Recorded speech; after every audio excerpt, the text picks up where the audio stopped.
How do your customers feel about your brand? And what exactly is a brand? We're going to talk about that this week on Event Rental Insider.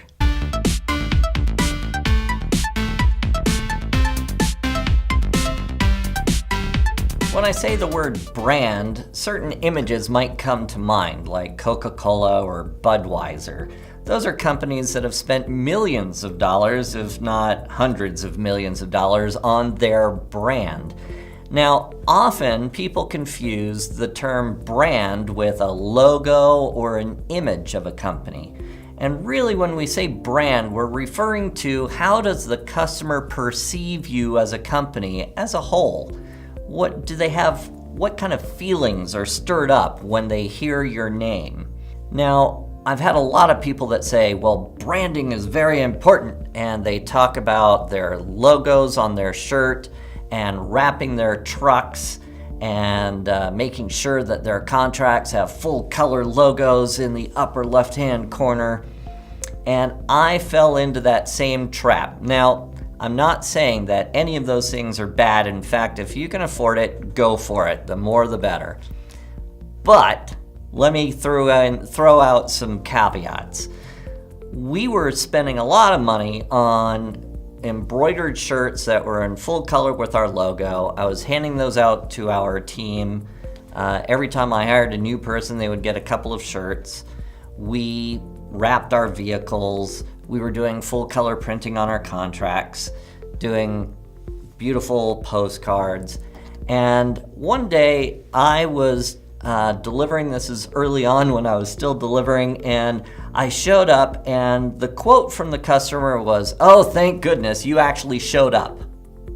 And I was like, well, yeah, why wouldn't we show up? Well, last year we had this company that they didn't call or anything. They just never showed up. They totally screwed our 2-year-old birthday party. And I said, really? Who was that? Just curious. Yeah, I don't remember. That was the moment that the light bulb went off for me, where I said, you know what? If they can't remember the name of the company that completely destroyed their 2-year-old's birthday party, they're never going to remember the name of my company. And the fact that I have a really nice logo on my guys' shirts really isn't going to make a difference. So now I like to think of the brand as more of how do we stay in front of them and how do we keep a good feeling when our name comes up. So yeah, the logo is important, but not nearly as important as making sure that you're reaching out and developing a relationship with your customer so that when the name comes up or that subject of parties comes up, they think of you and they have good thoughts. I recently experienced this buying a Christmas gift for my wife. I bought some fragrances and it was a simple online transaction. They had what she likes. I ordered it. The next day I get a personal call saying, hey, we got your order and I don't know if you noticed, but we're actually doing a buy one, get one free. What would you like for your second fragrance? I was like, wow, that's really nice personalized service. And then I got the package and we're getting ready for Christmas and I opened up the package to make sure everything was good, and there was a personal note in there with handwritten, Rob, just so you know, these fragrances are not pre-bottled in bulk. We actually are a small family company and we individually bottle every fragrance as it's ordered, and the complimentary sample fragrance that we've included is complimentary to the one that you ordered, so you can try out a different fragrance. And if you ever have any questions or concerns, please contact us. And if you've enjoyed our service, go to our social media link and give us a positive review. And if there was any problems, call us and we'll fix it right away. That is an experience as a customer that I hold as my image of them as a brand.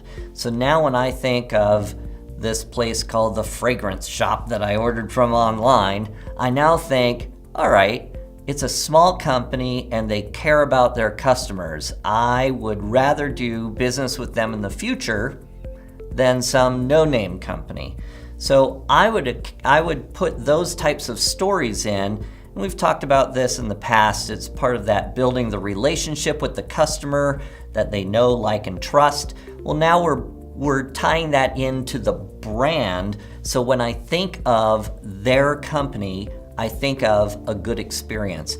And that was because they did multiple touch points later after the event or after the transaction that kept me in contact with them and learning a little bit more about what they do and how they do it. So I hope that you can apply this to your company, figure out ways of getting people to connect to you both personally and with your company, and explain why you're different and how you differentiate yourself from the competition through the use of your brand. All right, we'll see you next week. Make sure you think about that a bit. We'll see you next week. Make sure you subscribe, like, share it with your friends, and comment down below if you have any cool ideas on how you can apply this to your business.